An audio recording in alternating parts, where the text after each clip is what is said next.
Forever. Dog. Warning, the following podcast contains backbreaking manual labor, sweet pranks, a Nixon restaurant, and Rivers Cuomo? Matt Apodaca joins us to talk Knott's Berry Farm's Timber Mountain Log Ride. Get ready for lumber and splashing. It's podcast, The Ride.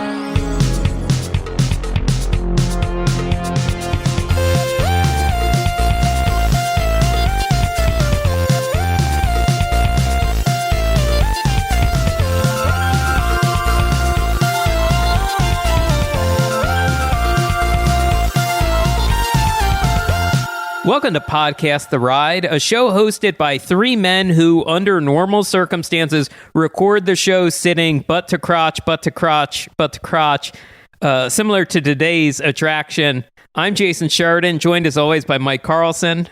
Hi, I'm here, and I insist that we do that because it makes me feel loved. I seconded it because I feel the same way. Scott Garriter is also here. Yeah, and the only issue is that we all fight over who gets to be the middle, who gets to have the most love. That's true. Jason usually comes into a recording and he yells, "Middlesies!" You gotta call Middlesies. I'm the fastest at calling Middlesies. We gotta learn to call it via text before we get inside. Yeah, I know, but I always forget. He gets us. Yeah. But yeah, we haven't had that contact in a while, and I assume we're all missing. And I take Duffy and friends, and I use them to sort of recreate that while I'm recording. I'll have Duffy in front and Shelly May in back. Oh, sure. But it's not the same. Yeah. Yeah, me and all my Rexes, we all line up by height. I take the back in that case because they're all very small and I don't want to block their view of the virtual log ride that we all go on together. That's right. And you're kind of a father figure to those Rexes. You know, yeah, absolutely. So. Yeah. And only to them. And only to that. Yeah. Disregard you being an actual father. No, I'm not letting some baby take their well-earned territory. Let's bring in our guest. Our guest today, he's the producer of How Did This Get Played, a wonderful podcast on the Earwolf Network. It's Matt Apodaca, and I realized I did not ask how to say your last name before we started recording. You nailed it, baby. All right. You did it. All right. 5 stars. Wow. Thank you so much. Another win for Jason. This is unbelievable. I got the intro out. I got the guest name right. Everything's coming up, Jason, today. That's when we get to talk about old timey bullshit and guys named Bud Hurlbutt and stuff. This is a big day for you. Defunct ride fabrication companies too. So, thank you for doing the show, Matt. Thank you. Now, when we were talking about your theme park experiences or stuff you like, you had mentioned you grew up pretty close to Disneyland and Knott's Berry Farm. Yeah, is that right? I'm a SoCal kid. I guess I technically grew up within the county of Los Angeles, but I was like on like the very edge of it, so very Orange County adjacent. So I spent a lot of time at Knott's Berry Farm and at Disneyland in particular. Because we had annual passes to Knott's Berry Farm, and that was just like a thing that my mom, if she had to like work on the weekend, would just like drop us off there while she was at work, so we weren't like, so she would at least know where we were. And she's like, well, they're gonna burn all this energy at a theme park, and then I'll pick them up, and then they'll just be like too tired to be bad when I got home. And did it work? We were really, really bad. We were really bad kids. I have two other brothers, and so and we're all. I have a twin brother and then a younger brother who is 2 years younger. So we were all I guess the Three Stooges. I guess just like being bad kid. So when you say being bad, you mean only spending like 1 hour exploring the replica of Independence Hall, not we didn't 2 hours. We went straight to the thrills and didn't get to really honoring the history of America, which is part of the Knott's Berry Farm experience that people do often neglect. Yes. Do you have any memories? I always like to ask, do you have any like teen strong teen memories from hanging out? Because that's such a, I think, important part of everyone's theme park teen experience. Is like these weird, sort of, but like they're all like, I don't know. I feel like other people would probably have stories that involved like groups of friends, but I just have like I had two brothers, so I just spent a lot of time with them. But and they all then also then would tangentially involve my mom, because if my mom wasn't at work, she was also there with us because she's young. And we would like prank call her at Knott's Berry Farm. Like we would call her work phone, collect, and like so one she'd have to accept a charge because she thought something was wrong, and then we'd just be like, "Miss you, Mom." And it wouldn't even be bad. It would just be like, "Hi." We thought we were pranking her. That's the sweetest prank I've ever heard. Yeah, that's usually what it was. It would just be like, "Hi, we miss you," or that we were like bored, which is like, you know, such a spoiled little brat SoCal kid thing. Like, we're bored at a berry farm. Are you done with work? So stupid. I mean, that's nice. Yeah, I mean, that's a good place to be. You know, if you can be bored at a theme park, I guess you can just be bored anywhere and not spend the money to be there instead. Right. Were you ever just around? Would you always stay in Knott's, or would you go into any of the other great parts of the greatest city in the world, Buena Park? Well, so yeah, there, you know, a lot of Buena Park, even to this day, has remained unexplored. You know, if Buena Park was like in like a video game, like most of the map would still be red for me. Like I just have not gotten to it. But that strip leading up to Knott's Berry Farm, I think there's some there's a lot of shit. There's like the medieval times is like all right, like that's good for like a fun sort of just like, you know, maybe like tongue-in-cheek outing. For an excellent meal, for the finest meal. Oh well, yeah. Well, city. no, I wouldn't. It's like it's better than any meal I've ever had. Certainly, it's great. That's where you go if the Pope's in town or something. You take the Pope to. Yeah, if you're entertaining a Pope, make sure he's going to want to be in a palace first of all. Right, he'll get to sit where the king is. I assume the king will make room for him. I would hope so. Otherwise, I hope they're prepared to shut down. Yeah. But they just added he drives Portos? the Pope mobile. Sorry, I was going to say he drives the Pope mobile on the dirt before. It just runs over the jouster. Yeah.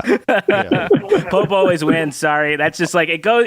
Like night, sure, most nights, you know, would beat anybody, but the Pope. Sorry, Pope always wins. He wins. The rules have to change. He demands to take home a soup pitcher, the pitcher they walk around holding soup in, that they serve it to you. Funny enough, that's the same demand Jason made. Yes. When we were there. I always wanted like a sword. I always wanted like a light up sword, and then the one time I got one, like I had it for like a day, and then I was like, well, this is bullshit. It's not even good. Like it's a bad souvenir. It's a waste of a souvenir. A cup would be better because you could use a cup longer. Yeah. It's practical, yeah. Yeah. I cut you off. What were you saying before? Oh, there's like a Portos over there in Buena Park now, and it's like gigantic Portos, and I feel like the quality across like Portos in general is like very high. Like it's very hard. Like there's not that many of them, but there are more now than there were like even 5 years ago or something. But they're all very good. There's a claim jumper over there that I think I've been the most full I've ever been in my life, like eating at the claim jumper. Like not in a good way. I hated it. I hated that I ate there. Oh, I was yeah. too full. I was like, this is what it is? Yeah, trophy. that should be on their like sign outside. Like eat more than you ever have and hate yourself. It's like I ordered like what you would think is like a normal amount of food, but for some reason it was just so dense. I was just like, how? I didn't even eat like 4 meals. Claim That's not a jumpers. good place, is it? Right? Claim jumper is. I think I figured out it is not good. I think it's bad. I don't want to accept what you're saying, but you probably are right. But I feel like I've eaten I go, I'll have a club sandwich, and then they bring over like 3 plate. Like each part of the sandwich has its own plate. It's so big. And then I do finish it, and I go, well, that wasn't very good. And you're always eating there right before you got to go to the airport, so that adds to the stress. Solo. It is There's a definitely very empty one in Burbank. Yeah, in an office building. In terms of the hierarchy of Landry restaurants, it's definitely leaning more towards Rainforest Cafe than Yard House. Not Yard House, Chart House. I would tip that scale the other way. I think Rainforest Cafe good. You know, I went to the last one in the Los Angeles area, which is at the Ontario Mills Mall.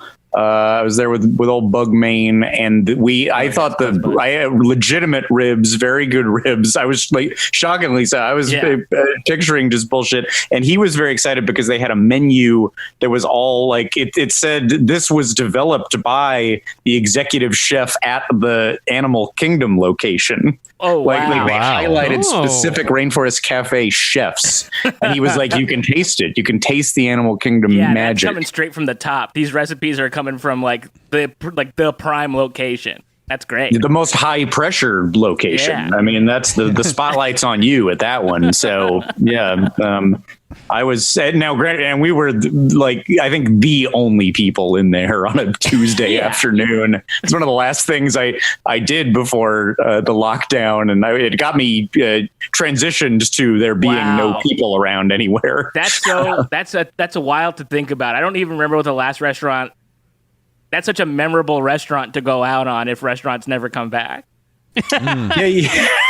My final restaurant had like a sort of glitchy speakered elephant that no one was paying attention to. You can't confuse it with any other ones. House lights all the way on. What? Yeah, it was very just fluorescence. Who cares? We don't need a mood here. The only thing that would beat it is like, oh yeah, the last place I ate before quarantine was Chuck E. Cheese. Yeah. Or like Soup Plantation, because like that closed because of this. Like imagine you were like there the day before they announced they closed. Right. Actually, genuinely, the last restaurant I went to is closed now. The place Conrad's in Glendale, this diner I really like. It's where I was there when like I looked at the TV and what? No more NBA. Oh fuck! And then now that place does not exist anymore. Oh man. Like I guess I could have seen it coming. R.I.P. Conrad's, any Glendale locals. Matt, the last place I'll ask is, do you have any fond memories of McThriller, the McDonald's in Buena Park? You know, is that the one that's like right there? Mm-hmm. I've been to that McDonald's and I don't remember. I mean, I feel like every McDonald's I went to as a kid was just like, oh my God, is this going to be the best day of my life? Are you kidding me? I'm at McDonald's today and I get to play in here, but I don't remember like, I feel like that one maybe had like a kiosk that had like N64 controllers. Like way past when like N64 was like out. I feel like they had it through GameCube. Like they had them for like a really long time, I think. But I don't remember like being particularly like, now this is McDonald's. And I say that, and I don't mean to drop this flex, and I'm very, very sorry for what I'm about to do. I am from Downey, California, which is home of the oldest operating McDonald's. So I come from a place with a very exciting McDonald's. Wow, I've been there. I've been to that one. There's like a little museum, essentially. Yes, and it's, you know, boring, but it's like kind of cool. Like it is sort of just like, hey, look, an old menu. Yeah, like, ooh, a napkin. Like it's not anything that's like that cool, but it's like to see old pictures and like to read a plaque about, how Ray Kroc is a hero. Yeah. Wow, they've Croc's got Ray victory. Kroc's loafers. These are the loafers he was wearing when he put the nail in the coffin of the McDonald's brothers. This is that powdered ice cream he switched to for the first time. This is the handkerchief he let that lady borrow who he stole and became his wife. What are the chances that Ray Kroc ever set foot in Walter Knott's Freedom Center? Wow. Seems like they could have been friends. Yeah. Could they have been friends? Hi, I would think. I would hope that he got to. That's what I'll say. I hope that he did.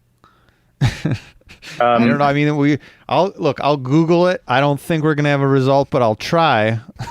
Feels like they would have gotten along. Well, actually, while you Google that, I just want to share the fact that, I always bring up McThriller because I love that there used to be a ride in there and isn't anymore. But I forget another big McThriller detail, which is that it's the only place in my life where I've ever won a claw machine.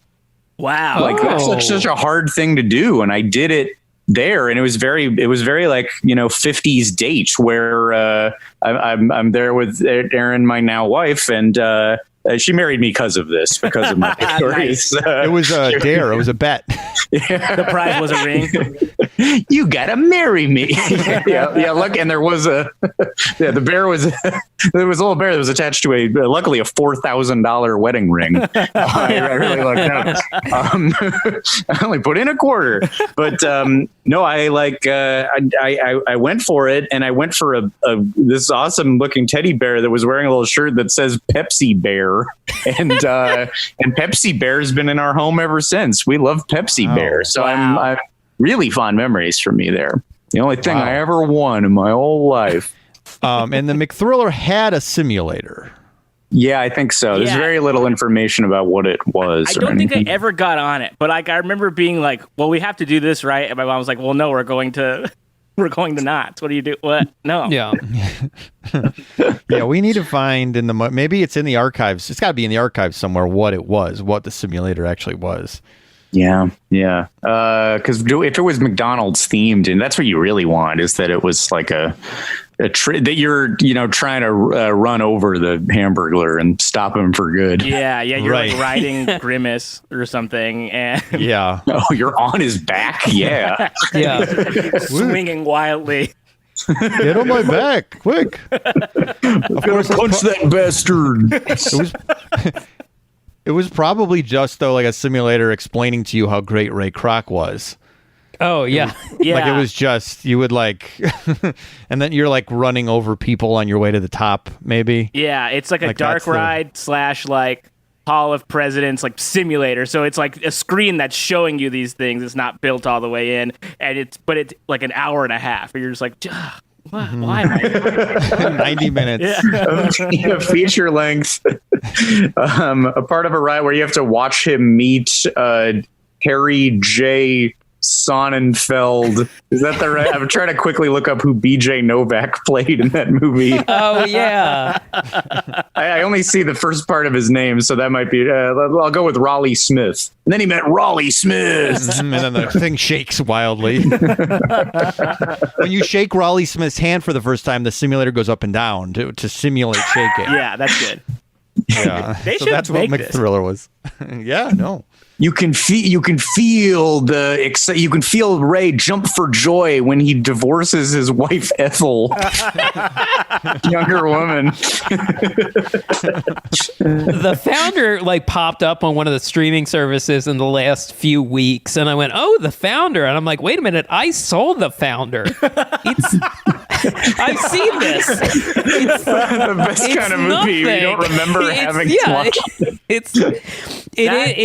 It feels like stuff started with The Social Network, and then you hit Moneyball, and then you get to the all of these biopics about guys. They just kind of drop off, and that falls in a sort of subcategory for me that I'll like any movie that's like this, where it's just watching people a boring movie where people just do their job. That's I love that. I don't think the Post is obviously a very good movie, but it's also they're just doing their job. And I watched every second of that movie just being this is the best movie I've ever seen. I love this. So yeah, that makes sense. So you would watch a movie about what is his name? Wellington Bud Hurlbut?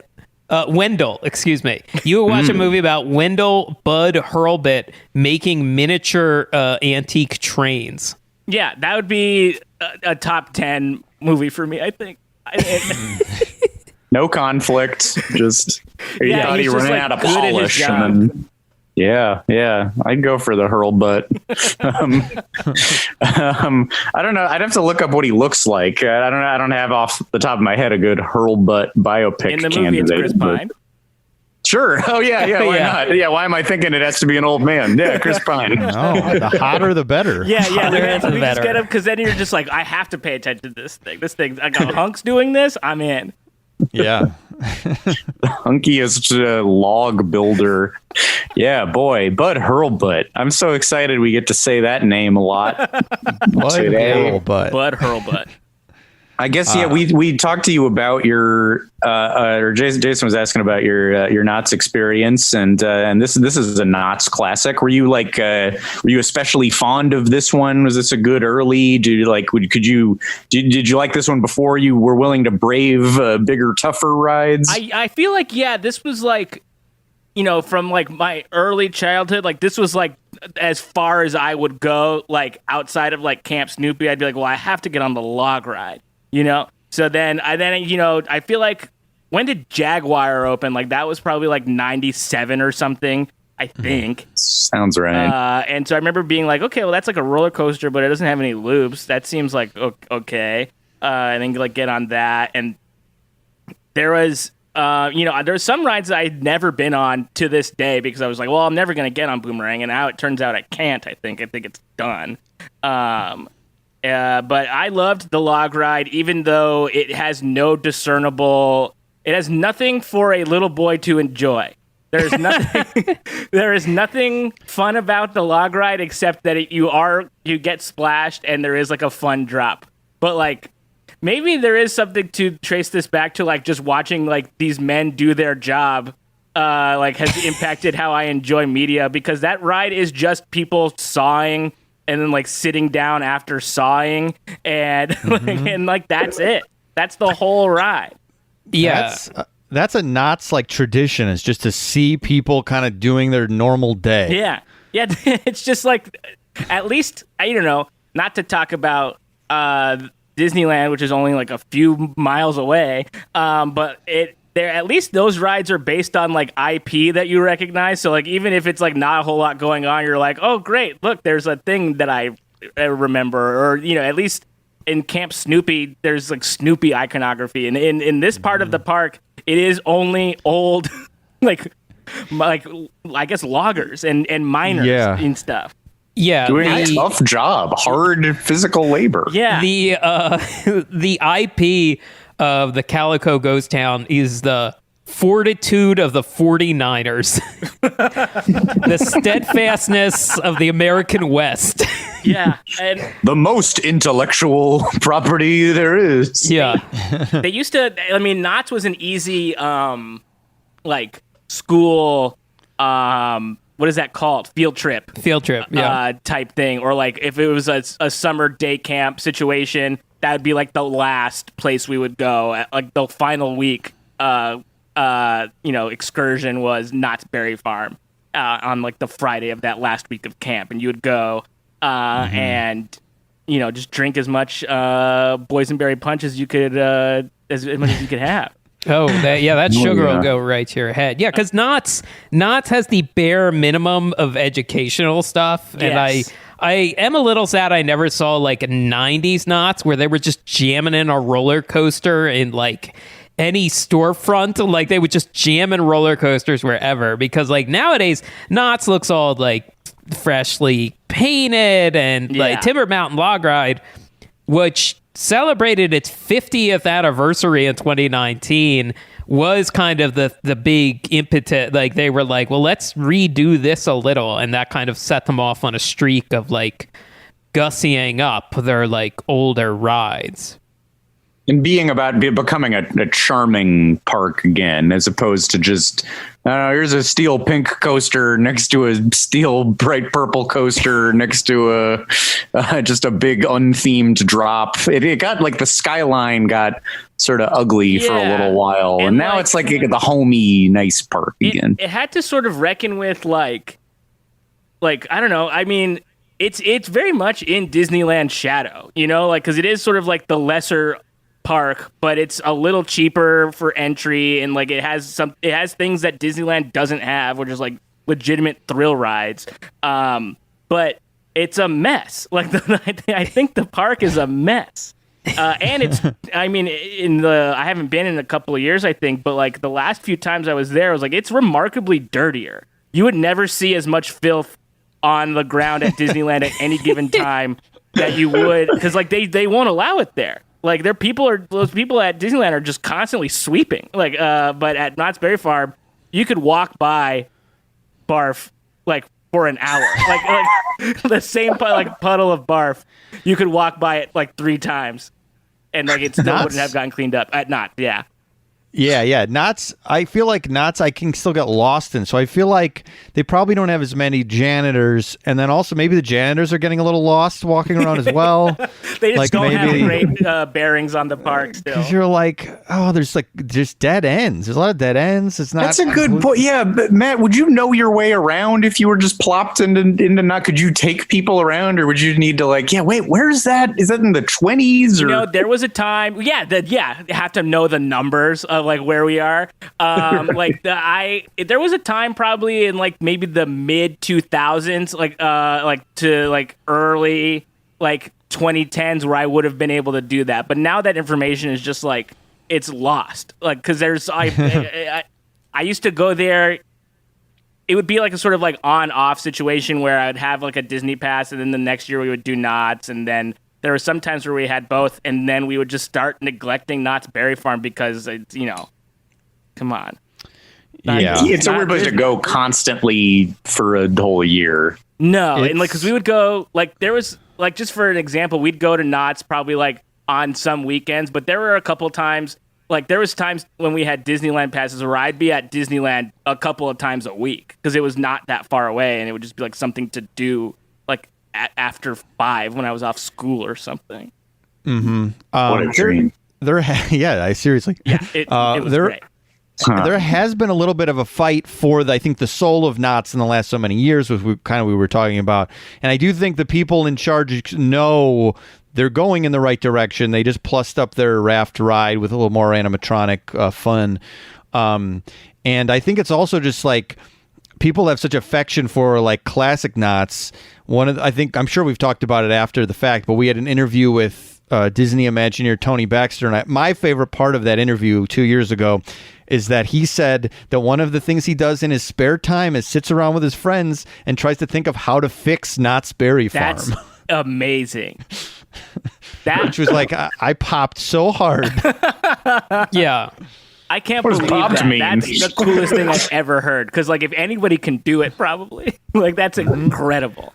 Scott, that's a wrestling term meaning exploded with like cheer. It does not mean got a boner. I see. See, that's what I thought, but I was like, fine. I was okay with it. Yeah, I mean, did I get maybe like kind of a boner? The word hard was in there too, so I popped hard. Yes. What's so weird about it? It's wrestling slang. I popped a hard one. Yes. Yeah, Mike, but it's slang in some other industries too. That's fair. I mean, honestly, it works in whatever context you want it to work. Sure. Okay. Yeah. Flexible verb. Yeah. Yeah. Hey, time to break up with your old wireless provider and time to get in a deep, loving, and true relationship with Mint Mobile. Was that too sexy? I'm sorry. Disturbing. Hi, everyone. This is Lindsay and Kelly from the Teen Creeps podcast, and we want to let you know that Mint Mobile is introducing their unlimited data plan for just $30 a month. Let that sink in. An unlimited plan for $30. How much is your soon-to-be ex-wireless provider charging you right now? Listen, the last provider that I was using outside of Mint, I'm not going to say their name because they're dead to me. No. I was paying $90 a month, and I didn't even have unlimited data. Yeah, I didn't either. I had like 10 gigs, and I was paying like 90 something, 94 maybe. Yeah. And this is like so much cheaper, and I haven't noticed any difference in my coverage. No, they use all the same cell towers. It's great. For people that hate their phone bill and are just ready to cut ties with big wireless, Mint Mobile offers their premium unlimited plan for just $30 a month. By going online only and eliminating the traditional costs of retail, Mint Mobile passes significant savings on to you. All plans come with unlimited talk and text, plus high-speed data delivered on the nation's largest 5G network. Use your own phone with any Mint Mobile plan and keep your same phone number along with all of your existing contacts. Dude, also switching over your SIM card is not that scary. It's like a phone Allen wrench. Yeah. And you stick it in the little hole on the side and it pops out and it's tiny and cute. And the first time I saw it, I was like, oh. I know. And I was really scared, but it literally took like under 5 minutes and then I was switched over to Mint Mobile. So it was very pain-free. And if you're not 100% satisfied, Mint Mobile has you covered with their 7-day money-back guarantee. Break up with big wireless and switch to Mint Mobile's premium unlimited data plan for $30 a month. And make sure to check out the Ultimate YA Pulp Fiction podcast, our podcast, Teen Creeps, every Wednesday right here on Forever Dog. To get your new unlimited wireless plan for just $30 a month and get the plan shipped to your door for free, go to mintmobile.com/theride. That's mintmobile.com/theride.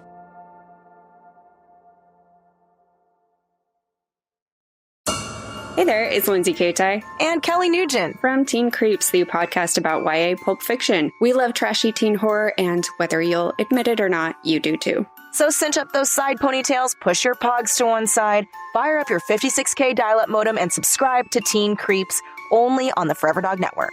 New episodes every Wednesday.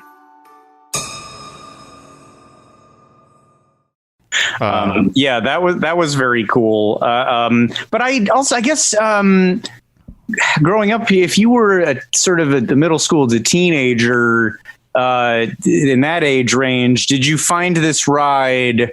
Was it exciting because there was a drop, or was everything leading up to the drop sort of dull and workman-like? I think, yeah, because there's honestly, I don't know. I feel like I would get on that ride and it would just be like, because it's, it's not a quick ride, but it's not like the longest ride either. Like the Calico Mine ride, you're sitting in there for a while, but like the log ride is like probably like 4 minutes long or something. So it's just nice to, one, you're sitting down, you're getting a nice breeze, you're maybe getting a little splash. It was more like utilitarian than it was fun. Like you were just sort of like, well, I'm gonna just get a little bit of a rest and a bit of a splash, and then you get a little thrill from the drop. And like the drop is the whole thing. I'm not looking around being like, these animatronics are so good, because like when I was going, it hadn't been refurbished yet, so they were like old and shitty.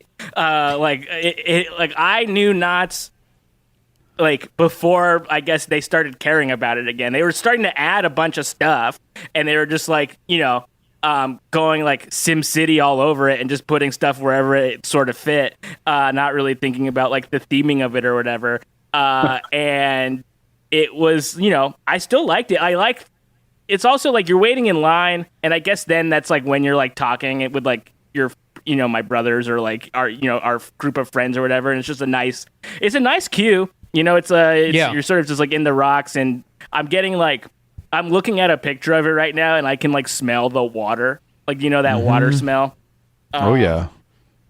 And so it's not like it's like, I don't know. I think it's there's something about it that is classic, that like when you're on it, you're just sort of like, wow, this ride is so old.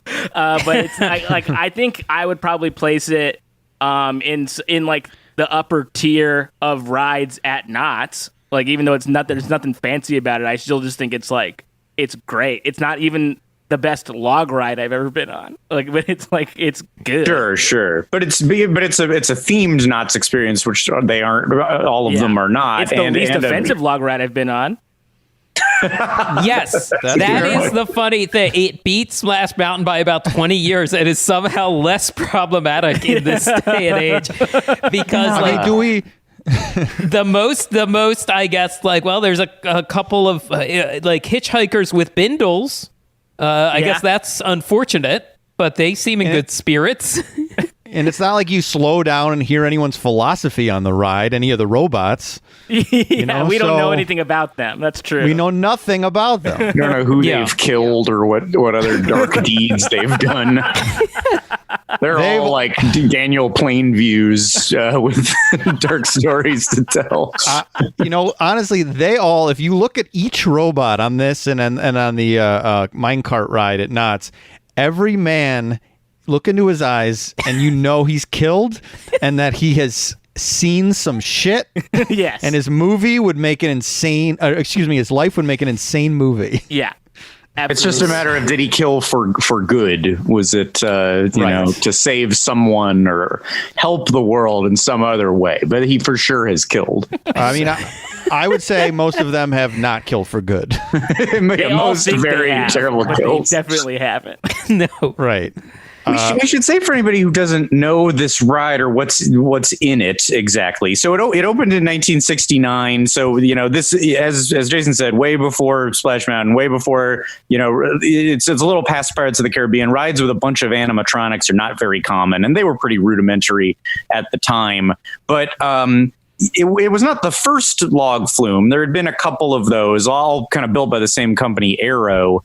But this was maybe the first heavily themed one. And if you haven't been on it, just to help the viewer or the listener picture it, it's you are just in a literal logging factory. Essentially, you're like, you go through a mill, and then where you are seeing real machinery that would have been used to prepare logs, and then that sends you through and I didn't realize log flume was a real thing. It was a way to transport logs upstream. So they'd build these big chutes, and you'd pass through towns and see forest creatures and stuff. I don't think I ever understood what the story was exactly. You're in the factory, and then your log is being sent up a river where you see little settlements and animals and that kind of thing. So that's what's happening narratively in this ride. Yeah, I didn't realize that's either. But then there's I've seen a couple, I'm sure, old cartoons where it's logs going down a river. So it's oh yes, I should have known that before. I should have put that together. Yeah. Well, because you could just send a log down the river, but what if you want to go up the river? Well, you got to build a flume. And They would, in the 1800s, build these things, and people would try to ride them like a ride. But obviously that was far more dangerous than the theme park log flume experience. Is the rider supposed to take the POV of a logger or the log? I think you are a log, maybe. You're a log. I think, because nobody's ever being a log rider is a weird other experience. Only the craziest daredevils in 1870 are doing that. And you hear sounds. I don't think I ever put any of this together too, that you hear grinding, which is supposed to indicate that the log is being sheared. Yes. I don't know what the word is. Yeah. Right. You're going through log processing, essentially. Yeah. So they would address you. Maybe is you. Yeah. Maybe you are a log. They would address you if you were a log rider, because they'd be like, "You're crazy for doing this. I can't believe you're the most wild person in the whole wilderness." Yes, yeah. Be careful, duck. Yeah. You might get commands and stuff. The only thing is on the Halloween overlay, a bear does address you at the end of the ride. So is he talking to you or the log? Because he goes trick or treat at the end. And would he be saying trick or treat to a log that's been processed? Maybe if you're an exceptional log, because you get to see the logs being cut down at the start, and then you get to go to a hootenanny. You regardless of the seasonal overlay or not, there is a hootenanny in the middle of the ride, right. And then you go up the processing hill and dumped down. So maybe you are the 1 millionth log, and they're celebrating you being sent down the flume. Your role on the ride is millionth log, the specialist log. But that's every log. But if every log has that experience, then every log is an exceptional log. Can every log be an exceptional log? The answer, of course, is no. But in the narrative of the ride, you're not supposed to see the other logs. It's the same way where, Rise of the Resistance is really, you're only supposed to be going. You're really yourself and the little party you're with, and you're not really supposed to know that there's a whole line behind. And the subtext the exceptional log of all of Walter Knott's rides is that, yes, you are exceptional, but you had to pull yourself up by your bootstraps. You had to work for it 80 hours a week, He admired the log, the mighty log that helped to build America. So this is really a tribute to the log. It housed people, it kept them warm. Yeah, we don't give enough credit to the log at this day and age. We kind of we've forgotten, and I hope that younger people can, pick up where we left off. Well, I think kids today, now that they've done a little sprucing up of this, will really more appreciate the mighty log. Oh yeah.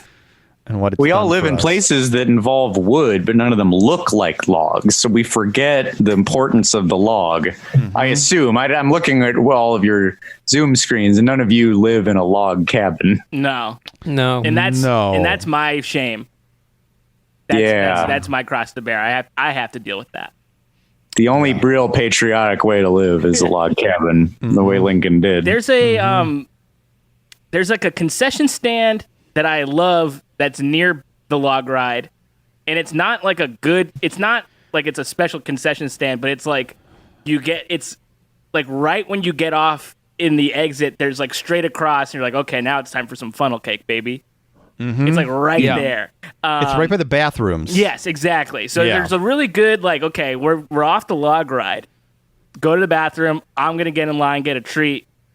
Now everyone's got treats when they're done with the bathroom. It's like a win-win for everybody.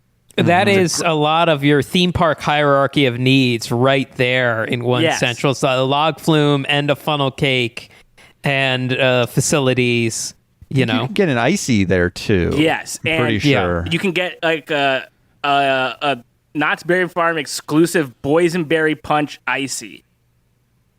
What? Really? Yeah, there at least when I was going, you could do that, and you can get that punch. But the icy version was like the treat. Wow, I've actually never heard of that. I'm not sure if they have that anymore. But look, I was an icy kid. That would have thrilled me. It would have, you would have lost your mind. But because I loved getting the punch, I just loved that punch, and I would get it today. Like if I could, I like want it so bad. Like just talking about it, I want it. Do you like the boysenberry beer? Have you tried that? I have not tried that. Is it as sweet? Yes. It's getting there. Yeah. It's pretty sweet. It's pretty crazy. I like jam. it, but I like all of it. I like, the real contribution that Knott has given us is the boysenberry. Didn't know about it before. The humble boysenberry, yes. Yeah. There should be a ride where you are the boysenberry. Going through processing to make the beer, to make the icy, to make the churro, boysenberry churro. There's there's like this weird thing that's like right next to it that's like always closed. It's like a theater. It looks like a theater, sort of. I have a story about that place. Go ahead. And it's that in my high school, I think this is the last time I went to Knott's. But no, I went for a Knott's Scary Farm like 2 years after that. But one of the last times I went was my high school had their winter formal dance there in that like sort of like in that room. And so then you can go on the rides. Not all the rides are open, but like the log ride was open, and that like spinny ride that's nearby. That's like just like any sort of like bullshit carnival ride, and a couple of the other rides, but not everything. And the reason it's memorable is because I was a nominee for Winter Formal King, and I did get it, and I won. And before anyone thinks this is great, I must point out that the student body did not vote me in. The student body did not vote for Winter Formal King and Queen. Teachers did. So the teachers at my high school were like, who's a great kid? Matt. Let's nominate him. And it was me and a couple other really nice boys, but I was the nicest boy of them all, and I won. Wow. The goodest boy. Yeah, the goodest boy. Teacher said I was a good boy. Yes. Welcome, brother. Welcome to the I thought show. I'd be safe sharing that with the other good boys. Yeah. Oh, you started out saying you were bad, and it's very clear you were the opposite. Well, I was good, but like if you asked my mom, 3 boys like at once, she was like, there were that was nightmarish. Like true. It sounds like you were a handful. Yeah, I'd go as far to say even like a scamp. But that's lovable. That's a... Oh, yeah. Yes. Those nice words always put before the word scamp. Yeah, one of those kids that the teachers would be like, Matt, stop talking. And then I'd say something funny and everyone would laugh. And the teacher would laugh. And they're like, I can't stay mad. And I remember this happened to me. And then I heard, it was funny because Paul F. Tompkins has a bit about calling a crown a king hat. And somebody asked me if they could put on my king hat, like, while I was on stage getting it. And I was just like, that's not what it's called. And then I heard that bit, and I was like, see, it's a thing that people say. Wow. They wanted it right then? They It was wanted your to take it first from me the moment to second wear I had it? What? Did you wear it on the rides? No, I remember it. Well, I have a gigantic head, and it did not fit all the way. Like, it was just something that I had to rest on my head. And the further you pushed down on it, it looked very silly. But it was it was too small for my gigantic head. Very relatable for me. Very relatable. Were you excited when you got that honor? Were you like a little embarrassed because you felt like the kids were going to goof on you, or was it like, hell yeah, I'm awesome? No, it's back then it was probably one of the things I was the most embarrassed of like ever in like my life. And this now I sort of like have owned it, and like it's a funny story. It's a funnier story now than it was like when it was happening, but it was not like anything bad was happening. Like when that honor was bestowed upon me, I was just like, I don't even want to go to this. Now I gotta go to this because I'm like, the teachers think I'm nice. And then I was like, well, that, I got some really great teachers. I better go make them proud. And so I went with my friend and went to. At the end of the day, your teacher deference won. We went to islands before too, so not the worst night in the world. I'll tell you what. Well, there we go. Yeah, Yeah, it was great. And the log flew. I'd love to have this day right now. Yeah, I want to be the man. winter formal king. I have an islands gift card in my wallet right now that I haven't used, like that I got since Christmas, and I'm like just jonesing for some tortilla soup, baby. Heartbreaking. That's the last restaurant I went to before quarantine. Wow, that's great. That's great. That's a good one to go out. It was Saturday. It was Saturday, and we're like, hey, this coronavirus. Lindsay and I are like, this coronavirus thing is really going to be. Shouldn't we lock everything down right now? And we're like, yeah, I guess so. Okay. Eat. 3 to 4 days later, everything's shut down. I was at Disneyland the week before we went on lockdown. like it was just Me too. Me too. 4 days before, Jesus. I was in line at Big Thunder, and I saw an alert on my phone that said Orange County declares like state of emergency or something. And I'm in line at Big Thunder. I'm like, okay. And I remember texting, and Jason was like, they just have to do that to open up some funds. And I was like, oh, okay, that makes sense. Got it. Yeah. I was in Vegas not too long before, and I was like, God, there's a lot of hand sanitizer in Vegas. I don't remember this much hand sanitizer everywhere. Did you take bets on when it would be over? I should have taken a prop bet. I should have taken cover the spread, Jason parlay. What if I do just a real crazy bet? Like, what if it went for 18 months? Not that that'll happen. But if I did, I'd be a millionaire. I don't know. I can't pinpoint the exact restaurant because I know there must have been something in between this. But the ones that stick out in my mind were were like Italy and Roy Choi's best friend, like in my Vegas trip. Good ones to go out on. Yeah. Very good. Mm-hmm. Best friend. Speaking of quality restaurants, I dropped out for a second because I really wanted to specifically say the name of whatever the place is that you called out, or you can get the funnel cakes after you go on the log ride. And after some searching, I determined that the name of this restaurant is Log Ride Funnel Cake.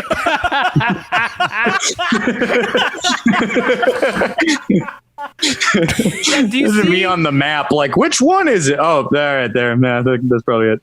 what the part of the charm of Knott's Berry Farm is how sort of like slapped together it is. Like they could have beaten that. They could have absolutely come up with something better than that. But they were just like, well, where is it? What does it serve? Okay, great. Log Ride Funnel Cake. They name it like they're submitting things for like fire codes. This is the city. We just need to name it something for the city's sake, to release the funds. That's like a translation.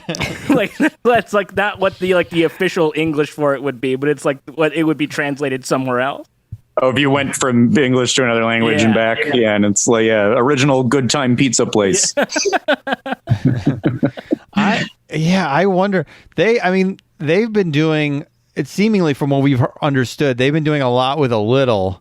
I wonder if that's even on the list of like they have a little bit of a theming idea, and they're just like, yeah, but we don't have that $20 to paint a new sign. We're stretched pretty thin here. They We'd have really that like to. woodworking station where you can get like a custom sign. It could do it in house. Well, That's True. one of the things I wanted to do before all this shit was to get. I was literally looking up like prices on that. I wanted to go to Knott's and get a sign made with my with my family's name on it, with me and my wife and our son's name, and a good old curly carved ampersand. Yeah. And then I didn't get to do it because everything shut down. I love the signs. I'm glad you called out the signs. The signs are good. They're good signs. Those are. I'm sure the person who does them there are good. I'm on Facebook as on a fan page for I think the guy who designed one of the Country Bears sign, like the carved Country Bear signs, and he still make commissions. Wow. What? Oh boy! Oh, send us this info. Give us these deeds. I'll send it. I forget exactly what his name is. Boy, well, carving. This is what This is what this ride is about. You go up the first hill and you get carved. This is a ride where you experience being carved. That should have been the '90s tagline for it when they were really trying to bring in the teens. Hipify it. Get carved. Get carved. Get Dana Carvey to be in some commercials. Oh yeah. You got to get carved if you want to do your campaign. Get carved. Be the church lady and stuff. Yeah, all the characters. So that kind of is, you go up a hill, you get carved, then you're in a chute, and then you go inside this building for show scenes, which are like passing by little encampments. The first one is pretty, I mean, I don't have them so clearly in my head. I feel like it's, here's a couple of people and a weird old kooky guy and a prospector and then this town after that is way more populous and where, as Jason said, in fact, a real hootenanny is occurring. Yes. Well, there's an animal scenes right before that. There's like a campsite and there's a squirrel stealing a long underwear man's hat. And there's a wolf and that's where they stick the bear at Halloween. And then you hit the hootenanny, including the animatronic of a man running on a spinning log, which is very impressive to see. Great animatronic. In terms of absolutely. I'm going to share the screen real quick because I do want to give. I know we all know what the vibe of these robot men are, but this one really, I think, sums up the best. And we'll post a photo of it on Twitter. This man right here, this look, this is the vibe of almost every robot man. Yeah. And he is just like, he looks like, I guess, Jed Clampett from the Beverly Hillbillies. He looks furious. Why are you here? And he does look like he's about to shout at you. He does not, but I just like, if you've never been on this before and you're not even going to watch a ride through, just know this is the vibe, the general vibe of everyone. Absolutely. Holding some copper. He's near a rope. It's just the saltiest ride. No, as we said, no one, you don't pass by anyone who's having a happy life. Imagine like thinking you're building this for like families and kids and no one is smiling. No one has any like, what do you think you would do? Like just now you'd have to go the Disney length, but you would think like, well, kids are going to want you to be like, hey, everybody, we're out making we're carving logs today or whatever. It's no. Even some of the pirates in Pirates of the Caribbean are like having fun. Like, they're almost all having fun. Yeah, it's very life. Joyous. The ghosts are all mostly having fun on Haunted Mansion. Yeah. They're like, this is great. We're dead and loving it. Like Leslie Nielsen. As Dracula, you mean? Yeah. Dracula dead and loving it. I was going to say the Calico rides are the only rides where the animatronics look at you and say, like, I look at people and there's nothing I see in them that I like. Just all the Daniel Plainview. Like, They're all they're suspicious of us passing through their towns because they think we're going to pull a false brother scam on them. Oldest trick in the book. Yeah, they have like what you're saying, the long underwear man. That is like there's some whimsy in the like guy on top of the wheel, But you would think when you were making it, we'd be like, well, we want this to be somewhat inviting, and it is not. Yeah, it's like there's. I was saying earlier, there's like almost no appeal for kids like on this thing like at all. There's nothing that if you were to like tell a kid about this ride before they got on it, like to describe it to them, that would excite a kid. Like, okay, like except maybe drop and like water. Like those are the two things. Yeah, it is fast. I don't know. The first time fast. I rode it, it's like it always felt faster to me. I mean, I rode it at a Not Scary Farm. It was nighttime. It was colder, but just the speed of the water did make it feel very fast. They're churning logs out. They're just pushing people through that thing. And it is. Knott says it's their most popular ride. Wow. Yeah, that makes sense to me. I do wonder, because I never obviously went to this thing as a kid, and I immediately when I went on it as an adult, I loved it because it's so bizarre and weird and such a relic of its time. But I do wonder, I probably would not have appreciated it at all as a kid. I don't know, especially having been to Disney, I probably would have been like, well, I like the drop and it goes fast, but I don't know. What else? What else is there? It also got a refresh, and it's hard to tell what was in the refresh and what was there before, and what if did they plus up existing animatronics or some of them entirely new? But in I think 2013 or so was when they refreshed the whole thing, and part of that was this animatronics company Garner Holtz putting in new animatronics, and I think they did everything in the Rapids, right? The Calico Rapids, which we talked about, a year or so back. But I think what you can definitely credit them for is the critters. I think any little, like a couple of squirrels pulling on a hat, one of them stealing something or whatever. And I think this bear that we talked about with the Halloween thing, I think all of these are Garner Holt. So if none of that was there before, then, I mean, Matt, you're the only one who did it at the time. It seems like it was like entirely joyless, barely moving. I wish I could remember the bear. I don't remember a bear. And I think if I'm being honest, the bear does sound like they were sort of eating Disney's lunch a little bit, and they were like, we're gonna have an unproblematic bear. How about this? You fucks, you don't even know what we're about to do to you. Just a nice bear that wishes you trick or treat. Well, so we should talk about this, because I think this, we've definitely talked about it on the show before, but Matt, you just laughed and smiled when we said this happened the same way we did on the ride when we did it. We didn't know it was coming.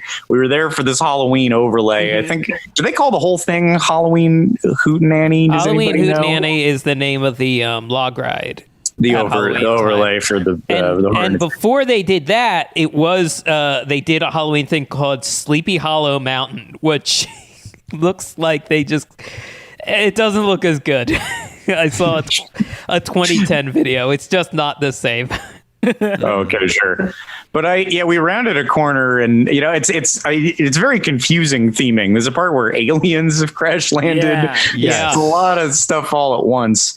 But oh my God, when we rounded this one riverbank, and then this bear it feels like he's looking straight into your eyes. It's trick or treat. We just laughed like we were 3 years old, and we were getting keys jangled in front of it. Just such pure joy at that. That's one of the funnier things I could think of, like happening on a log ride. Like that's pretty good. But awesome. I remember the theming of the Halloween one. I remember being sort of unimpressed because it just seemed like they put like glove claws and like scary masks on some of the animatronics, and then like that was it. And I was like, okay, well, that's kind of scary. I'll say, going on that ride during Halloween, but not at Not Scary Farm, like during the day before it becomes Not Scary Farm, is its own thing because they just cover the stuff.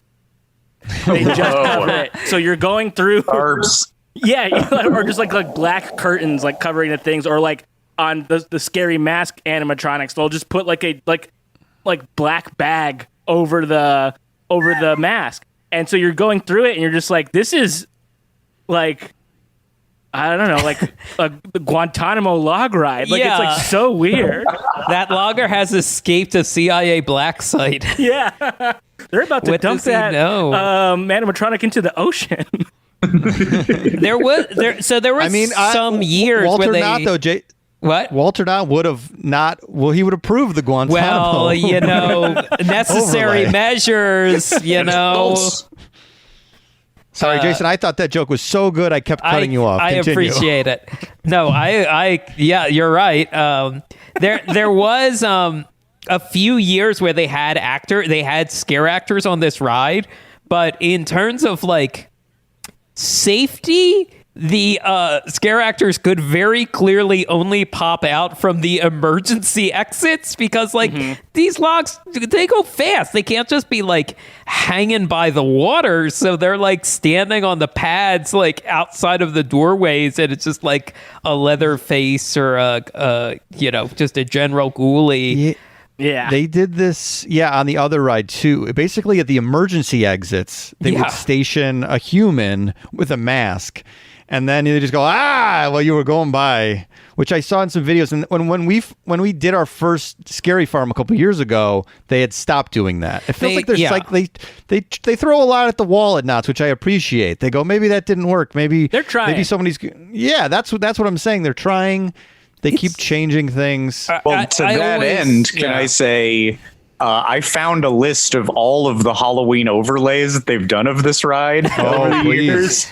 I mean, there's not detailed information about most of them, but just the names. This is such a blast. Started with Terror Mountain, then Satan's Sawmill, Sorcerer's Lair, Nightmare Mountain, Realm of the Sorcerer, switch from a lair to a realm, Santa Claus Mountain, spelled like bear claws. Oh, scary Santa.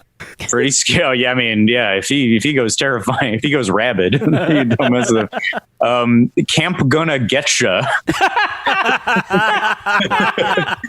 It's put together in that camp naming way.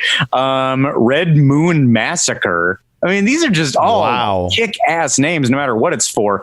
Pyromaniacs with an X. Wow. Sleepy Hollow Mountain, as Jason said. At one point, they did a tie-in to The Evil Dead. They did one of the rare Knott's IP crossovers there ever was. And this video of it, I didn't get to watch it, but I think there may be characters from the Evil Dead world on it. But the absolute best one, at least in terms of description, is I think it's from 1988, Toxic Terror. Because this one, there is a plot, and the plot rules. This is official Knott's copy. In the not too distant future, the Timber Mountain Logging Company has been acquired by Noxico Inc., a multinational conglomerate that manufactures chemicals, plastics, and industrial-grade phlegm. Employees mutated by exposure to the fuming mixture of goo delight in processing our guests. So Jesus, right along with the bubbling waste. Oh my God. If the visitors survive being dunked in acid and sprayed with ooze, can they live through the final plunge into the sludge pond? Wow. Amazing. They kept the mythology. Like, it's still the Timber Mountain Logging Company, but it got bought out, and it's a commentary on current, Toxic Avenger sort of stuff. It's like the Ninja Turtles with the Ooze Company. And this is like of the era. It's topical. This rules. When we were talking to the people behind the scenes at Knott's a couple years ago too, it feels like, I mean, we know for sure they have a lot more freedom than Disney, but they get a little budget, and then it seems like they get to make up fun names and do cool stuff with a little amount of money. So it does seem like, we'd all want to do a little Imagineering, but really Knott's might be where it's at. We could maybe realistically name a Halloween overlay. Yeah, it's obviously, who wouldn't want to be an Imagineer, but your hit rate of getting things through is gonna be higher at Knott's. Absolutely. Right. You're gonna be able to throw whatever you want out, and they'll be like, yeah, I guess. But if we could design the sign for the funnel cake stand, even that's probably much more likely to happen than us. We have a regular name or a horror name. Can we do a horror overlay of the funnel? Oh, I'm sure we can. Cake. Log ride, funnel cake. Mummy cakes. They're mummel cakes. They those kind of look like bandages. Yeah. That's Yeah. a pile of loose mummy bandages, not a funnel cake. That's good. I was gonna say like it's cooked fingers, maybe. Ooh, finger cakes. Finger cake? Fungal. Wait, there you go. Fungal cakes. fungal and you do all cake. gross Oh. colors like green. Yeah. Kind of Yeah, tying into neon. Zeus thing. Like the red Fungal. buns, they put sandwiches on sometimes. terrible red buns. Your favorite, Scott, the red buns. Waited so long for food, and then it was red buns. The red buns we ate were not good. Oh boy! But fungal cakes. This is good. And you could put, maybe you do like toss in a finger that once you bite it, it's like brownie pieces or something. There's ways, or you put like a gummy spider in there or something. Yeah, For this sure. Is, we could do this. This is more achievable. Yeah, Yeah, we're proving it on the fly. And it goes along with kind of the playfulness of like, well, Halloween Hootenanny, it's just like a bunch of grays showed up and they put on a party for them, and there's a bear who talks and a gray alien plays a banjo. Like Fungal Cakes is kind of like mischievous, kind of like a scamp designed, like a Matt Apodaca designed it. Your approved scamp. Top scamp. I would. Oh man, if I could get that, if I could go back and get that instead of Winter Formal King, I would prefer Top Scamp.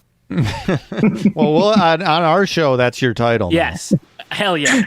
Official top scamp. I'm the There's Top no- Scamp.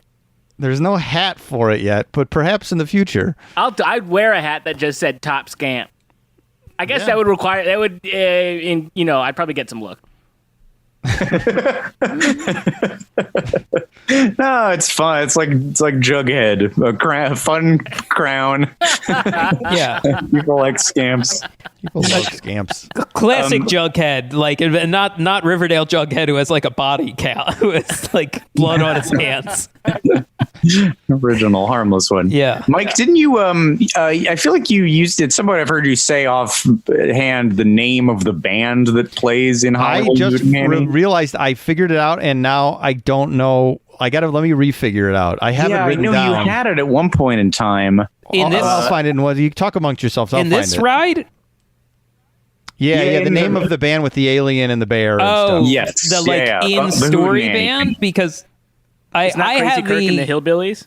Yeah, Crazy Kirk and the Hillbillies did the original song for the the new version. yeah, and they were formerly Billy Hill and the Hillbillies and played at Disneyland for over 20 years, and then when Disneyland let them go, Knott got right in there, scooped them right up, That is, I love it. It's the most incredible thing to me. Just like a full-on Sprint guy becoming Verizon. Yeah. Or Verizon becoming It's like Sprint. wrestlers jumping companies. Yes. Yeah. Slightly different name. They got to go. And even right now, like as we speak, I think it's still running. Knott is like partially open and doing an outdoor food festival, and the band cannot play, but they recorded an original video, like a concert of them playing that plays on a giant screen by like Wow. picnic tables. Nice. Yeah. That's cool. Knotts, I think, has a good idea here. Genuinely, the fact that they're trying to open a little bit and just let people have some of the vibe. I do wonder if there is a step between Disneyland is open fully and all the rides are there, and can we just like walk around and experience a little bit and nobody does anything unsafe? I do feel like Knotts maybe is a pioneer in this COVID era in that way. Yeah. Yeah, it'll be tough. Like maybe the outdoor rides are open or something. Yeah, or just let people walk around Main Street. Like you could, everything could be closed. Just let people like. Would you? I don't know. Am I crazy? Or aren't there people who would go to a Disneyland where there were no rides? Yeah, I would Yes, love to I'm walk like 100%. Yeah. Yeah, I'd do it. Open the Panda Express at Knott's Berry Farm. Open the limited menu selection.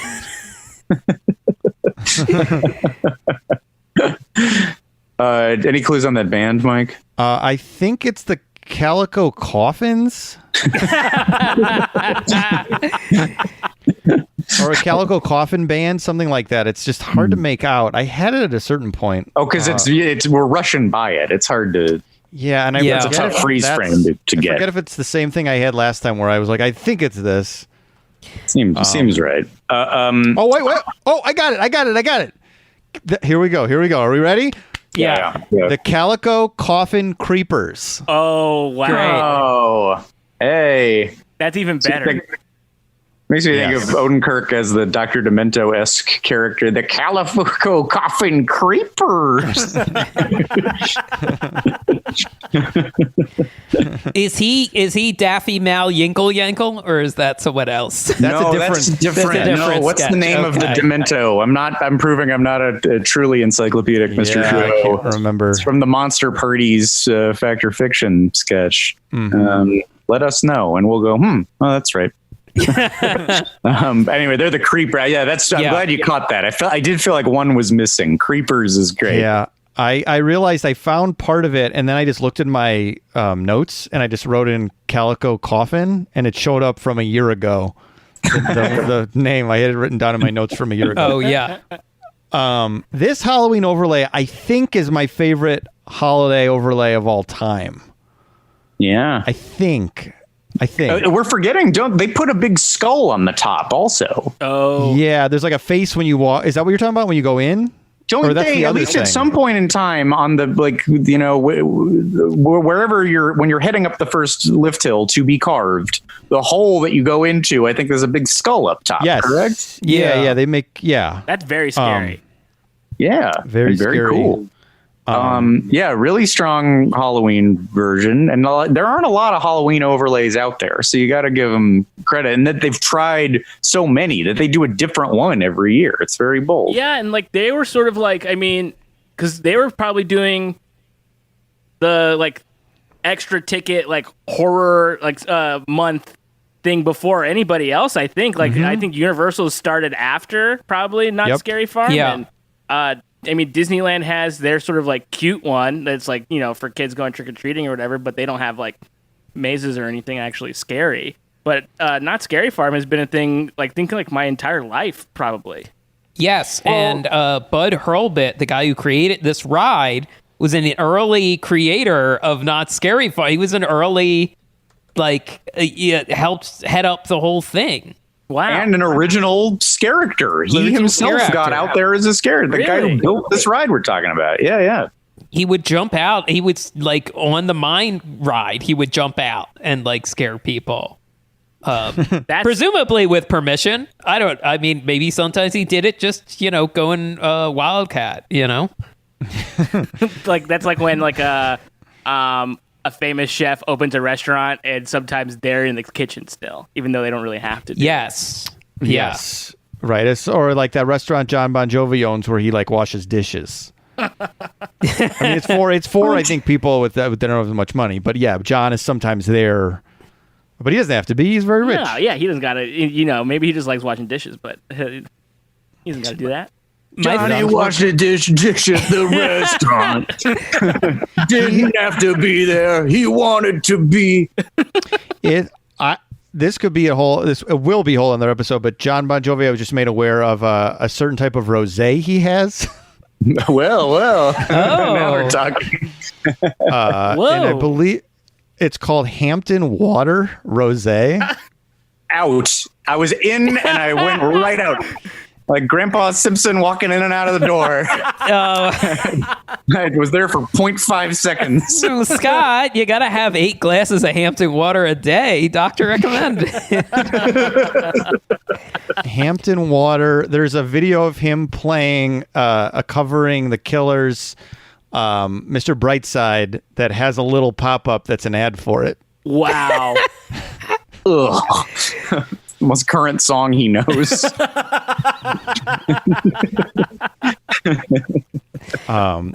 I'm a big fan of it already. I haven't tried it. Yeah. I may never try it, but I'm a big fan. Also, if you cut the middle out, it's ham water. Oh, well, now I'm 30 Rock. interested.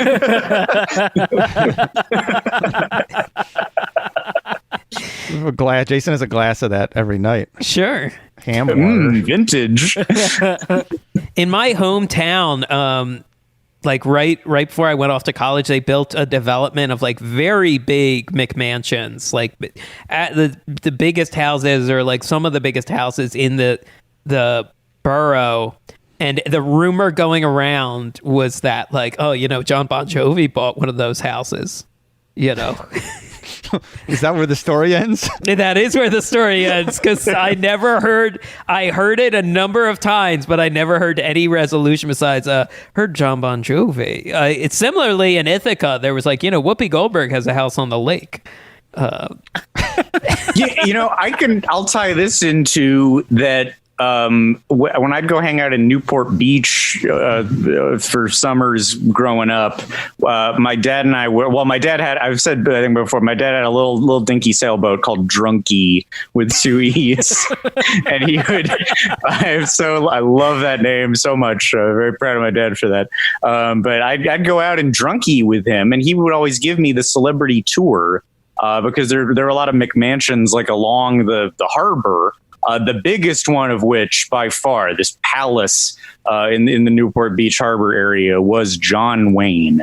And probably the residence of John Wayne and his son, who were the first 2 riders of this attraction in 1969. What a pull together. I figured it out, pointing out houses, and this mansion was this, and I didn't know how else to get it in there. The opportunity presented itself, and we sailed right in. I found that to be a fun, odd fact that the first rider was John Wayne. There's a crazy long video about the history of this ride by the channel Expedition Theme Park, and they said that wasn't even like a random occurrence. It wasn't like let's get a big star. Like somehow John Wayne was being given a tour of Knott's Berry Farm and saw the work on this ride, and somebody and Bud Hurlbut, I think, threw out, well, you should be the first to ride it, and he was like, I'm going to take you up on that. And they actually made good on it. He really wanted to be the first, and so much so, this is really odd.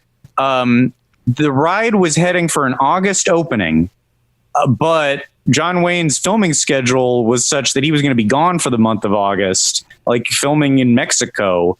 And so they were like, well, I mean, the PR of getting John Wayne is worth it. So they rushed the opening of the ride and got it open in July. So it opened with the cruddiest animatronics you've ever seen and exposed beams and completely unfinished, unthemed parts because they wanted John Wayne riding that thing with his kid. That's interesting. That's wild. The priorities. But on this channel, if you go to Expedition Theme Park, this guy tracked down footage from the Orange County Archives where you can watch John Wayne giving his opening speech, taking his opening ride, and you get to the best footage is watching him land in a helicopter and go immediately from a helicopter into a stagecoach that rolls him right up to the log ride. It's legitimately very cool. The 2 wildest, disparate modes of transportation. The story of the 21st century, the 20th century in one field. I imagine John Wayne thought he was kind of a real cowboy. So when he was in Knott's, he was like felt at home. I mean, he also felt at home probably because of Walter Knott and his life philosophies. Conservative values, yes. But I could see him like being uncomfortable in the helicopter, but then as soon as he's in the stagecoach, he's like, well, I'm home, I guess. That's my John Where Wayne, I'm supposed to be. Boy, another more terrible impressions from the podcast there. Stagecoach Pilgrim. I want to go to the Halloween hootenanny, Pilgrim. Where are those little missions, Pilgrim? Where's the Dippin' Dots ice cream of the future, Pilgrim? Clear my schedule. I got 8 hours and I'm going to spend it in the Freedom Center, Pilgrim. If I could just swirl some dry facts around that are all related to 60s conservatism, this is really odd. I was like, well, I wonder what movie he was filming. And I figured it out that he was filming a movie called Chisholm. I'm no old Western expert. I didn't really know what Chisholm was, but on the Wikipedia of Chisholm, it says how Richard Nixon used Chisholm to describe his approach to Law and Order. Like he's like, I saw this movie, this John Wayne film, and this is how I believe we need to run the country. Is we got to play by Chisholm's rules. Jesus. And I'll go ahead, Mike. No, you go ahead. Yeah. Well, it just let me. I can keep connecting a bunch of odd things. So that's weird. And of course, Walter Knott, as we've said many times, very conservative guy. He invited Nixon to take a tour of Knott's Berry Farm in '68. We've all been thinking about 68 because we're in another 68 right now. But so the year he was elected president, he took a tour of Knott's Berry Farm, hung out with Walter Knott, I believe met Bud Hurlbut, the creator of this ride, and went to the chicken dinner restaurant. That's where the event was. Nixon hung out there. And then one more thing, let me complete this triangle. This is so strange. Bud Hurlbut made a bunch of odd, he made a lot of trains, private trains, like not Walt Disney's train, but the kind that he had, like this backyard trains for people. And he made a little miniature train for a restaurant in Orange County. The restaurant was Nixon's, which was a fast food chain run by Don Nixon, Richard Nixon's brother. Oh my God. Wow. I've never heard that before. I've never heard any of this. Yeah, Bud Hurlbut built a little train for Don Nixon, for Nixon's restaurant, where he sold things like literally Nixon burger. You could go get a Nixon burger for 20 cents in the year where Richard Nixon became the president. And there was a Nixon's at what are the streets, Harbor and Catella, where now kind of like around where we did our live show at that hotel. That used to be, that intersection was where there was a Nixon's. Where there's a pizza press now? Yeah. Pizza press. The way was paved by Don Nixon and his delicious Nixon burgers. Did Nixon serve Nixon's favorite lunch of pineapple and cottage cheese with ketchup? Oh, no. His last meal before he left the White House was cottage cheese and pineapple and a large glass of milk. And supposedly he liked his cottage cheese and pineapple with ketchup. What? Yeah. Doesn't make any sense. You know what? I loved Nixon up until you told me that. Now I don't think he's so cool anymore. I think he's a weird man. Yes. I loved him. Loved everything about him. Rethink all those videos I've made praising him on YouTube. Weird. Was the Nixon and Nixon family, were they just big theme park and themed experience fans? Because Nixon's at Disneyland. Walt loved Nixon. He's at Knott's. He's got his own family as a restaurant. Yeah. I mean, well, he's a SoCal kid too, right? He's from Whittier. So maybe he just like knows these guys. Like, just like, I like to get on rides. I think he would have become a regular on Podcast The Ride, unfortunately. Maybe. You know? Well, I listened to the audiobook of Nixonland a few years ago, and it seemed like he was a guy who had a lot of scores to settle. So he might have just been into all of that Orange County stuff because he got to cut the ribbons at all the rubes who stayed in town. He could be like, look at me, you bastards. I was nothing. Now I've got big scissors in my hand. Big scissors. You've never even had scissors this big. Regular scissors for you, if at all. The Nixon impression is better than the John Wayne impressions. Yeah, that one's all right. Yeah. I've forced my Nixon into things before. I'll go start doing. I got a real career ahead of me, being able to do a okay Nixon. I gotta be the next Rich Little or who's that other guy I like? Old impressionist. Fred Travelina. There we go. Fred Travelina. They all could all do Nixon. That was the main impression in those days. I wonder if Kevin Spacey does Nixon. Has to. Wait, he's in that movie. He's in Elvis and yes, he is. He plays Nixon, right? Yeah. That'd be great if he decidedly didn't do an impression. Just did like his own take. Nixon is singing some standards in this one.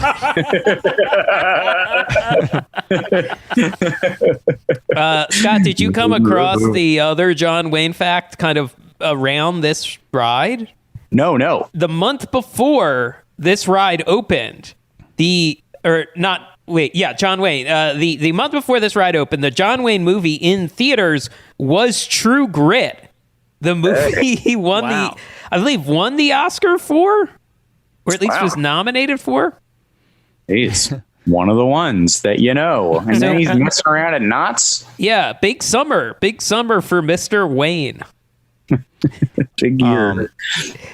This is a little bit not out of nowhere. This I want to share a quick photo here too. Walter Knott and Bud Hurlbutt on the ride. Did we see this on the Wikipedia? Oh yes, bring it up. They look both like they're like animatronics fell into the log, and then they can't. Like they both look not real to me here. They like they're most like wooden pose from Walter with a straw hat, or I guess maybe not a straw hat, but it looks like someone told Walter not do something with your hands. Walter, act natural, act like you're having fun. And he was incapable of fully showing fun on his face. Yeah. And then Bud Hurlbutt is this, like, he wears a bit, not, how do you describe this? I mean, it's a very Colonel tie with it's the bow tie, but with the long strings going, and he's got pins hanging out of his pocket. He's like at work. You could put like Jack Nicholson from the end of The Shining in this photo and it wouldn't be different. It would be the same picture. Yeah, there is something very ominous about this photo already, and I don't know exactly what it is. Yeah, it looks like they're sitting very still, like you can feel them sitting still. But Hurlbutt might also just be like worn out because he fronted the $3.5 million it took to build this ride, and then I think like sold it to Knott. Yeah, I found this. This was in that video that he leased the ride to them. He built it, but then leased, like as if I'm trying. What's a good example? Like if the teacups were built by some guy, and he just rented it to Disneyland. It's so weird. Yeah, yeah. I guess it's just. I guess more willing to make deals when you don't have as much money as Disney did. Like how to get something made. I mean, he seems like as much credit is due to him as the Knotts. Like he was the guy pushing them to because he worked on the Calico Mine Train too, and then he did this. I think he wanted to be like a roller coaster first, a roller coaster that looked like a log bouncing around, and then when working with Arrow, they got the first modern log flume up and going at Six Flags Over Texas. That was enough proof of concept success to get this one off the ground. Matt, what's your feeling about that other one, about the mine ride? The mine ride is, I think, one of the oddest just like ride experiences because it's not exciting and it's not like it's a weird like in between, because like you're learning about, I guess, like that this is just like a thing people did, so like there's like a slight bit of education to it, but it's not interesting or good, like done well. So like, but it's like in the cart you're sitting. The cart is like one of the more baffling ride seats to me because it's like you're sitting in like a rectangle and you're sitting like around the perimeter of it inside of it, so the middle is completely empty. So, like, to see some of the ride, you have to, like, crane your neck and stuff and, like, make sure you're not missing anything behind you. But it's, like, it's long, too. I feel like it's, like, a long experience. Yeah. But it's a long time to be knee to knee with like a stranger. Strangers. Yes, usually. Yeah. With and when you've had our experience, I mean, this is the first time Mike and I hung out, was to check out these rides, and it was a group of us. I think Ryan Perez is there and Doug Jones and all of us like with a bunch of children. Yeah. There's a bunch of 30-somethings, and then the rest is all little kids. You spend most of the ride going, "Oops, sorry." Just like two lepers nearby. I'm not. We're not creeps. We're not. Don't worry. Yeah, we're not going to start a podcast about this soon. It also feels like on that train ride, which, believe me, I don't disagree with anything you're saying, but I love it. But I also love it. It's boring, but it's great. Yeah, it struggles. That train feels like it's struggling to get you up as well. It feels like, at a certain point, maybe that the brakes just break and we just roll backwards and crash into the train behind us. Yeah, then at least something would have happened on the ride. That's true. It would be exciting. Fly out. But yeah, Knott's is doing. I'm a big fan of. I think Knott's is slowly just trying to build out the world of these miserable people that lived in olden times. Yes. But then And that's what's exciting. They don't have it anymore, but they had that one ride where I think it was called the Kingdom of the Dinosaurs? Or it was like this like time travel ride where you went through a mad scientist's lab, and then you went through his time machine, which was unready and untested, and you went back and saw dinosaurs. And that was also like a very long ride. So like they had that, they had experience what it's like to work as a person who like doesn't have modern technology, and then also just like swings, like just like or just like any other kind of like regular sort of roller coaster ride. The very it's just it's a strange theme park, and I love it, and I frankly do miss it. I haven't been in some time, and I'd love to go when it's safe to go. Well, yeah, we're big fans of it, and they're only expanding. They did a maze last year that I was very excited about. That was the origin of a Halloween maze, the origin of the ghost town. Oh wow! Which we were like so thrilled by. That like they can get a lot of mileage out of stuff like that, because that's like legitimately like very interesting. Like that's a good idea. So the people in charge right now are good and know what they're doing. Well, and we're all missing it. We've been so charmed by Knott's, and we really like this ride. And Matt, it sounds like you haven't gotten to go in a while, and you miss it. And we're in what feels like such an awful time right now this year. But maybe if we could get out of this and go to Knott's, and Knott's will remind us that the times before were way worse. Yeah, you had to be a logger or a miner or work on a stagecoach and get robbed. Or if you go way back, a dinosaur might bite your head off. Yeah, if you go like midway, you could be a ghost in a a desert town. Yeah, I mean, then there had to have been some sort of outbreak in the mine, for God's sake. Oh yeah, absolutely. Yeah. Way crazier to see. Knott's will make us appreciate that. This is really 2020 is really the best year we've ever had. Is there a canary? Is there a dead canary in that? Yes, mine? there sure is. Yeah, there is, for right? Sure. Yeah. Okay. And the part there's a part that I was thinking about. I don't know how to describe it, but there's like a big like where you can only see it from like afar, but it's like it's like the biggest part of the ride where it's like multiple layers of like work being done. And there's like animatronics like on like carts and stuff. That's like a legitimately like impressive part of the ride. Like like thinking about it, like me walking back that it is boring. That's like very good. Like that's a good part of it.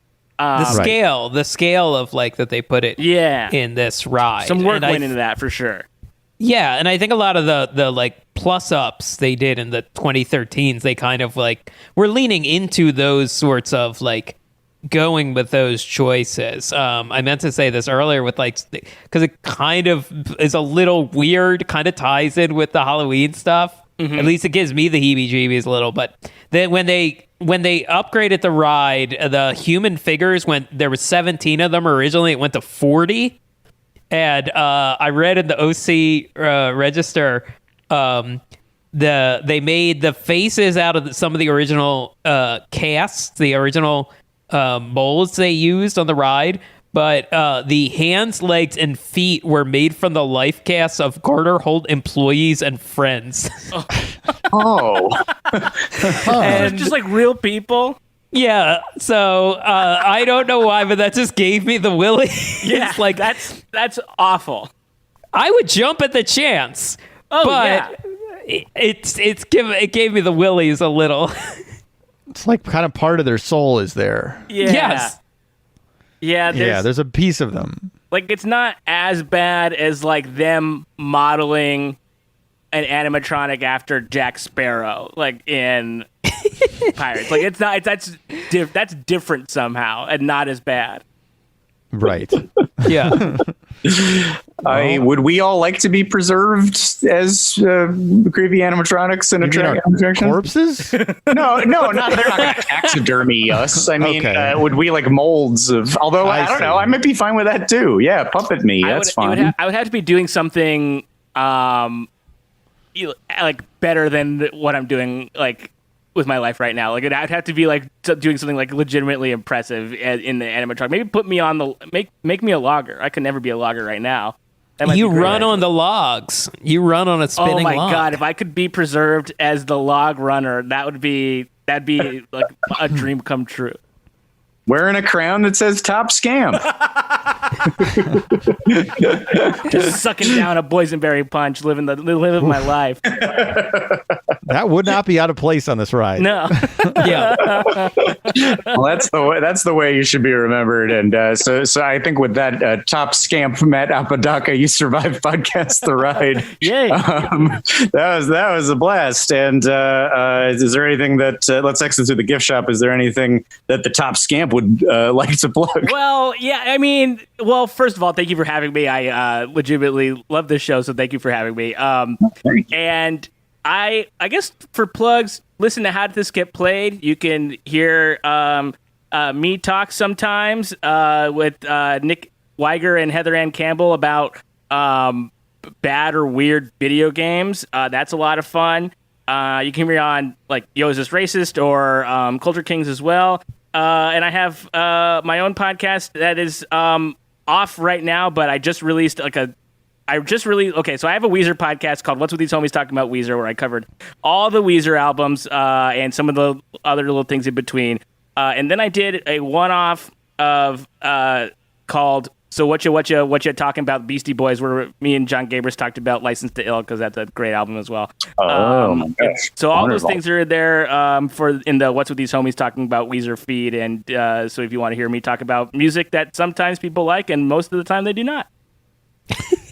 I have a quick question, Matt. Yes. Do you like on Ratitude, on the Weezer album Ratitude, do you like the song I Don't Want to Let You Go? You know I what? think that's a very good song. I can't remember what I said about it, but I do think that song is good. Like that's one of the better songs on Ratitude. Certainly better than I'm Your Daddy. Or I agree. I don't know this one, but I'm interested. I'm Your Daddy is not a great Weezer song. It's not a great song. Like it's barely a good thing to say. I'm looking at the track list. If you're wondering if I Want You to, that song, I love that song. Good. I think it's great. That's a top Weezer song, I think. I think the album starts strong, and there's a lot of songs, and then it ends strong. And then the bonus tracks are also not good. More daddy stuff. More daddy stuff. There's continuity. a song that Rivers wrote for soccer, and the soccer song's not good. But yeah, just a lot of stuff there that's bad. Was there everything about Heart Songs? Heart Songs is great. Red Album. I think I have a hard time with the word. Like the word gives me embarrassment goosebumps. Yeah, it is very like Tumblr. Like it's a very like it's just like it's a little too twee for like Weezer. But I think the new take is because everyone's like Maladroit's underrated. So if everyone's saying that, that means it's good. So everyone can just agree that Maladroit is just plain good. My new thing is that the Red Album is underrated. Not enough love for the Red Album. What's on Maladroit or the Red Album? And audience, hey, follow our Twitter and everything. This is a little bonus Weezer podcast. Feel free to bail if you want. But what's on either of those? Keep Fishing, Dope Nose, American Gigolo. I like that one. Keep Fishing. I think Keep Fishing's the last one I like. I like Dope Nose. Dope Nose is great. I do too. Yeah. Possibilities is a good song. Possibilities. As well. Love Explosion's good. Burnt Jam. Like they're all good. That song. Pretty good. Yes, I agree. It's a great album.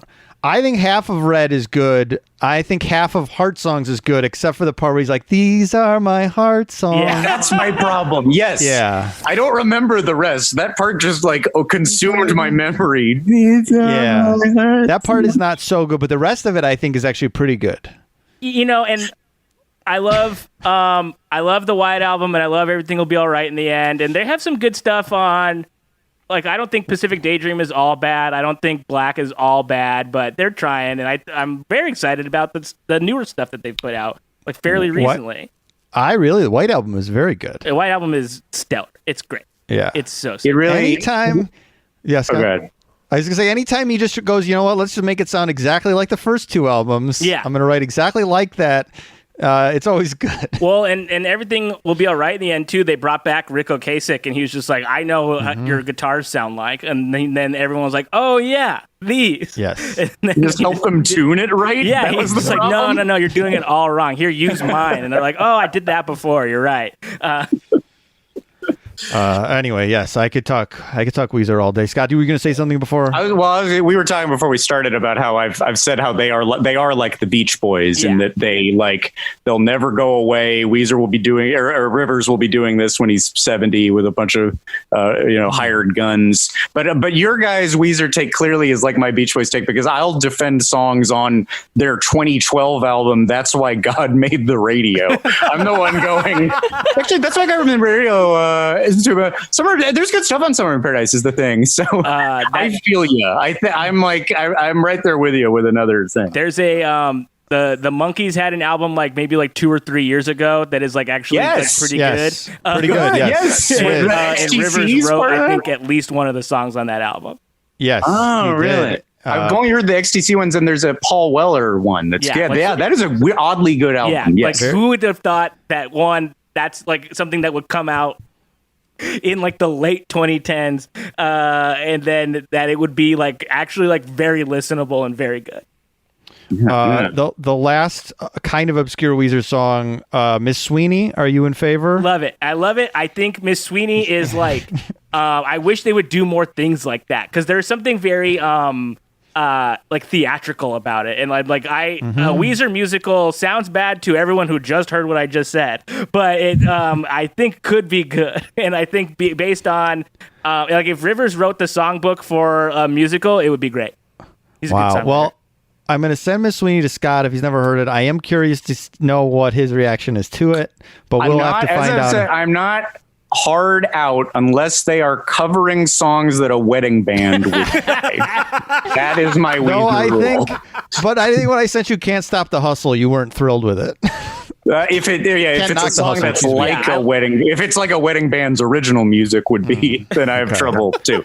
Well, thanks for doing this miniature. What's these homies talking about? Thank you so much. People are going to be very excited that the show's back. 2 podcasts for the price of 1. And hey, if you want more podcasts from us, obviously stay on the main feed, and obviously follow us on Twitter and Instagram and Facebook. But for 3 bonus episodes every month, you can check out the Second Gate at patreon.com/podcast the ride. And that is, and our music picks for the week. The Beach Boys, the Monkees, and Weezer. It's like Pitchfork, early days of Pitchfork. Checking, really digging through the bins, finding the secret stuff. We'll do our spin-off podcast of mostly old man music mixed with 10% 90s and 0 2010s. Late, although it should be late period old man music. Yes, we genuinely could do that entire podcast. Yes. Latter day 90s and later albums by 60s musicians. Yes. Oh no, we're gonna have to do this now. Bruce Springsteen's Outlaw Pete.